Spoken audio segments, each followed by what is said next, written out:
এ সমস্ত দলে দুর্নীতিবাজ আছে, চাঁদাবাজ আছে, সন্ত্রাসী আছে। এই সমস্ত দলে যেসব ভালো মানুষগুলো আছেন, আপনারা সতর্ক হয়ে যান।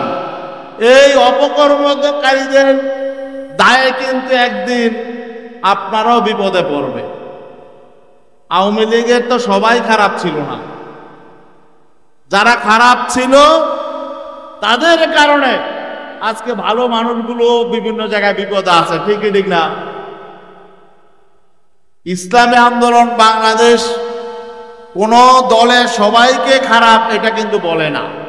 এখন আমরা যখন চাঁদাবাজের বিরুদ্ধে কথা বলি, সন্ত্রাসীদের বিরুদ্ধে কথা বলি, দুর্নীতিবাজের বিরুদ্ধে কথা বলি, তখন যখন কোন দল তাদের নিজেদের গায়ে নিয়ে নেয়, এটা আমাদের কাছে খারাপ লাগে। আপনারা সংশোধন হয়ে যান, নেতাকর্মীদের সংশোধন করেন। এটা না করে উল্টা আপনারা আমাদেরকে আঘাত করছেন, আমাদেরকে বিতর্কিত করার চেষ্টা করছেন। কিন্তু দেশের মানুষ তো বুঝে, দেশের মানুষকে আর বিভ্রান্ত করা যাবে না। 5 আগস্টের পর প্রায় 1 বছর চলে গেল। এই 1 বছরে মানুষ দেখেছে বাংলাদেশে কোন রাজনৈতিক দলের নেতা কর্মীদের চরিত্র কেমন, ঠিকই ঠিক না? 5 আগস্টের পরে বাংলাদেশে মারামারি হানাহানি হয়েছে কি হয় নাই? চাঁদাবাজি হয়েছে কি হয় নাই? দুর্নীতি হয়েছে কি হয় নাই? ইসলামী আন্দোলনের নেতা কর্মীরা মারামারি কইরা কয়জন মরছে? নিজেরা মারামারি কইরা। অন্য কোন রাজনৈতিক দলের কর্মীদের উপর তারা আঘাত করেছে? কারো জায়গা জমি দখল করেছে? কোথাও চাঁদাবাজি করেছে? কারো মাথায় লাঠি দিয়েছে? ইসলামী আন্দোলনকে কলঙ্কিত করার, বিতর্কিত করার কোন ইস্যু আপনারা পাবেন না। এমন একটা রাজনৈতিক দল, আলহামদুলিল্লাহ, আমরা আগামীতে যে নির্বাচন আসছে, আমরা বলছিলাম অতীতের নির্বাচনগুলো বিভিন্ন কারণে বিতর্কিত হয়েছে, মানুষ ভোটাধিকার প্রয়োগ করতে পারে নাই, এবং যেও দু একটা নির্বাচন ভালো হয়েছে, নির্বাচনের মধ্য দিয়ে ভালো লোক ক্ষমতায় আসতে পারে না, ভালো লোক নির্বাচিত হতে পারে না। নির্বাচন ভালো হয়েছে, কিন্তু দৈত্য দানব সন্ত্রাসীরা পার্লামেন্টে গেছে, ঠিকই ঠিক না? তো পীর সাহেব চরমনাই বলেছেন যে এই অবস্থা তো ঠিক না। একটা ভালো নির্বাচন যেমন দরকার, ভালো নির্বাচনের মধ্য দিয়ে যাতে ভালো মানুষ নির্বাচিত হতে পারে এমন একটা পদ্ধতিও দরকার। এই জন্যই তিনি পিয়ার পদ্ধতির কথা বলেছেন। এখন আমরা যখন পিয়ার পদ্ধতির কথা বলেছি, এখন একটা দল বলে আমরা নাকি দেশের বিরুদ্ধে ষড়যন্ত্র করতেছি, আমরা নাকি নির্বাচন চাই না। আরে ভাই, আমরা নির্বাচন, ভালো নির্বাচন চাই। আমরা প্রত্যেকটা ভোট যাতে মূল্যায়িত হয় এবং ভালো নির্বাচনের মধ্য দিয়ে যাতে ভালো মানুষ নির্বাচিত হয়, ভালো সরকার গঠিত হয়, আমরা এটা চাই। কিন্তু তারা আসলে পরিবর্তন চায় না। অতীতে যেসব অপকর্ম যারা করেছে এ থেকে তারা ফিরে আসতে চায় না। দেশ অতীতে যেমন চলেছে, প্রতিহিংসার রাজনীতি চলেছে, জিজ্ঞাসার রাজনীতি চলেছে, দুর্বৃত্তায়নের রাজনীতি চলেছে, এ থেকে তারা বেরিয়ে আসতে চায় না। এজন্য আমরা দেখতে পাচ্ছি তারা মৌলিক কোনো সংস্কার চায় না। এই প্রতিকূল আবহাওয়ার মধ্যেও ঝড় বৃষ্টি উপেক্ষা করে আজকে যে এখানে আপনারা এই সমাবেশকে সফল করার জন্য একত্রিত হয়েছেন, এই জন্য সবাইকে আন্তরিক ধন্যবাদ জানাই। ইসলামী আন্দোলন বাংলাদেশ একটি দেশপ্রেমিক ইসলামী সংগঠন। দেশের জন্য, মানুষের জন্য ইসলামী আন্দোলন বাংলাদেশ জন্মের পর থেকে অদ্যাবধি কাজ করে যাচ্ছে। আজকে ইসলামী আন্দোলন বাংলাদেশ যখন একটি সম্ভাবনা তৈরি করেছে, ইসলামী আন্দোলন বাংলাদেশ যখন নতুন বাংলাদেশ বিনির্মাণের জন্য জনগণকে ঐক্যবদ্ধ করার জন্য কাজ করছে, তখন কিছু কিছু শক্তি, কিছু কিছু রাজনৈতিক দল ইসলামী আন্দোলন বাংলাদেশকে বিতর্কিত করার চেষ্টা করছে। আমরা পরিষ্কার বলতে চাই, ইসলামী আন্দোলন বাংলাদেশকে কোনো রাজনৈতিক দলকে শত্রু মনে করে না, কারোর প্রতি আমাদের বিদ্বেষ নেই। আমরা সবাইকে নিয়ে আগামীতে একটি দুর্নীতিমুক্ত, সন্ত্রাসমুক্ত, চাঁদাবাজ মুক্ত একটি কল্যাণ রাষ্ট্র গড়ে তুলতে চাই। বাংলাদেশে অতীতে যারা রাষ্ট্র শাসন করেছে তারা জনগণকে শান্তি দিতে পারে নাই, সঠিকভাবে রাষ্ট্র পরিচালনা করতে পারে নাই, তারা চরম ব্যর্থতার পরিচয় দিয়েছে। এই জন্যে বারবার অভ্যুত্থান হয়েছে, আমাদের সন্তানেরা রক্ত দিয়েছে, শ্রমজীবী মানুষ, মেহনতি মানুষ, ছাত্র জনতা রক্ত দিয়েছে। আমরা কথা বলি না যে অতীতে যারা রাষ্ট্র পরিচালনা করেছে ওই সমস্ত রাজনৈতিক দলের সকলেই খারাপ, এটা আমরা বলি না।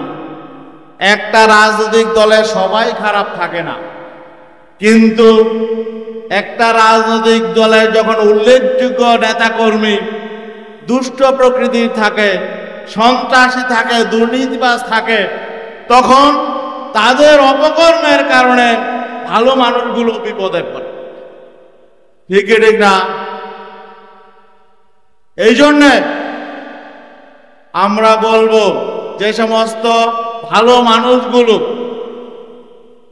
এই দুর্নীতিবাজ বিভিন্ন দলে আছেন, যে সমস্ত দলে দুর্নীতিবাজ আছে, চাঁদাবাজ আছে, সন্ত্রাসী আছে, এই সমস্ত দলে যেসব ভালো মানুষগুলো আছেন, আপনারা সতর্ক হয়ে যান। এই অপকর্মকারীদের দায়ে কিন্তু একদিন আপনারাও বিপদে পড়বে। আওয়ামী লীগের তো সবাই খারাপ ছিল না, যারা খারাপ ছিল তাদের কারণে আজকে ভালো মানুষগুলো বিভিন্ন জায়গায় বিপদে আছে। ঠিক ঠিক না? ইসলামী আন্দোলন বাংলাদেশ কোন দলে সবাইকে খারাপ এটা কিন্তু বলে না।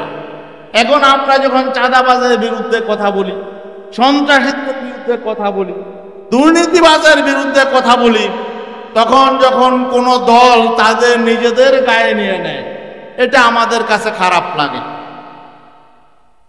আপনারা সংশোধন হয়ে যান, নেতাকর্মীদের সংশোধন করেন, এটা না করে উল্টা আপনারা আমাদেরকে আঘাত করছেন, আমাদেরকে বিতর্কিত করার চেষ্টা করছেন। কিন্তু দেশের মানুষ তো বুঝে, দেশের মানুষকে আর বিভ্রান্ত করা যাবে না। 5 আগস্টের পর প্রায় 1 বছর চলে গেল। এই 1 বছরে মানুষ দেখেছে বাংলাদেশে কোন রাজনৈতিক দলের নেতা কর্মীদের চরিত্র কেমন। ঠিক ঠিক না? 5 আগস্টের পরে বাংলাদেশে মারামারি হানাহানি হয়েছে কি হয় নাই? চাঁদাবাজি হয়েছে কি হয় নাই? দুর্নীতি হয়েছে কি হয় নাই? ইসলামী আন্দোলনের নেতা কর্মীরা মারামারি কইরা কয়জন মরছে? নিজেরা মারামারি কইরা। অন্য কোন রাজনৈতিক দলের কর্মীদের উপর তারা আঘাত করেছে? কারো জায়গা জমি দখল করেছে? কোথাও চাঁদাবাজি করেছে? কারো মাথায় লাঠি দিয়েছে? ইসলামী আন্দোলনকে কলঙ্কিত করার, বিতর্কিত করার কোন ইস্যু আপনারা পাবেন না। এমন একটা রাজনৈতিক দল, আলহামদুলিল্লাহ, আমরা আগামীতে যে নির্বাচন আসছে, আমরা বলছিলাম অতীতের নির্বাচনগুলো বিভিন্ন কারণে বিতর্কিত হয়েছে, মানুষ ভোটাধিকার প্রয়োগ করতে পারে নাই, এবং যেও দু একটা নির্বাচন ভালো হয়েছে, নির্বাচনের মধ্য দিয়ে ভালো লোক ক্ষমতায় আসতে পারে না, ভালো লোক নির্বাচিত হতে পারে না। নির্বাচন ভালো হয়েছে কিন্তু দৈত্য দানব সন্ত্রাসীরা পার্লামেন্টে গেছে। ঠিক ঠিক না? তো পীর সাহেব চরমনাই বলেছেন যে এই অবস্থা তো ঠিক না। একটা ভালো নির্বাচন যেমন দরকার, ভালো নির্বাচনের মধ্য দিয়ে যাতে ভালো মানুষ নির্বাচিত হতে পারে এমন একটা পদ্ধতিও দরকার। এই জন্যই তিনি পিয়ার পদ্ধতির কথা বলেছেন। এখন আমরা যখন পিয়ার পদ্ধতির কথা বলেছি, এখন একটা দল বলে আমরা নাকি দেশের বিরুদ্ধে ষড়যন্ত্র করতেছি, আমরা নাকি নির্বাচন চাই না। আরে ভাই, আমরা নির্বাচন, ভালো নির্বাচন চাই। আমরা প্রত্যেকটা ভোট যাতে মূল্যায়িত হয় এবং ভালো নির্বাচনের মধ্য দিয়ে যাতে ভালো মানুষ নির্বাচিত হয়, ভালো সরকার গঠিত হয়, আমরা এটা চাই। কিন্তু তারা আসলে পরিবর্তন চায় না। অতীতে যেসব অপকর্ম যারা করেছে এ থেকে তারা ফিরে আসতে চায় না। দেশ অতীতে যেমন চলেছে, প্রতিহিংসার রাজনীতি চলেছে, জিজ্ঞাসার রাজনীতি চলেছে, দুর্বৃত্তায়নের রাজনীতি চলেছে, এ থেকে তারা বেরিয়ে আসতে চায় না। এজন্য আমরা দেখতে পাচ্ছি তারা মৌলিক কোনো সংস্কার চায় না। আজকে আপনারা দেখছেন যে যেই জুলাই সনদের কথা বলা হচ্ছে, আজকে আমাদের কাছে জুলাই সনদের একটা খসড়া পাঠিয়েছে এই ঐক্যমত্য কমিশন। সেখানে মৌলিক কোনো বিষয় নাই, এগুলো হয়তো সামনে আগামী 2-3 দিনের মধ্যে হবে আমরা আশা করি। কিন্তু মৌলিক যে জায়গা সংস্কারের, নির্বাচন ব্যবস্থা সংস্কার না হলে রাষ্ট্রের কোনো সংস্কার হবে না। আরেকটা বিষয়, এই সংস্কার প্রস্তাবে তারা বলেছে নির্বাচনের 2 বছরের মধ্যে, পরবর্তী 2 বছরের মধ্যে এই সংস্কারগুলো বাস্তবায়ন করতে হবে। কে করবে? যারা নির্বাচিত হয়ে ক্ষমতায় যাবে, তাই না? আপনাদের কি বিশ্বাস হয় এরা করবে? তাইলে এই সনদের কি মানে? আপনারা সনদ করলেন, আবার দায়িত্ব দিলেন যে নির্বাচিত সরকার নির্বাচন করে নির্বাচনের পরবর্তী 2 বছরের মধ্যে এগুলো বাস্তবায়ন করবে। আমাদের তো বিশ্বাস হয় না। এরা যদি বাস্তবায়ন না করে কি করবেন? আরেকটা অভ্যুত্থান আমরা করব? আমরা তো চাই না।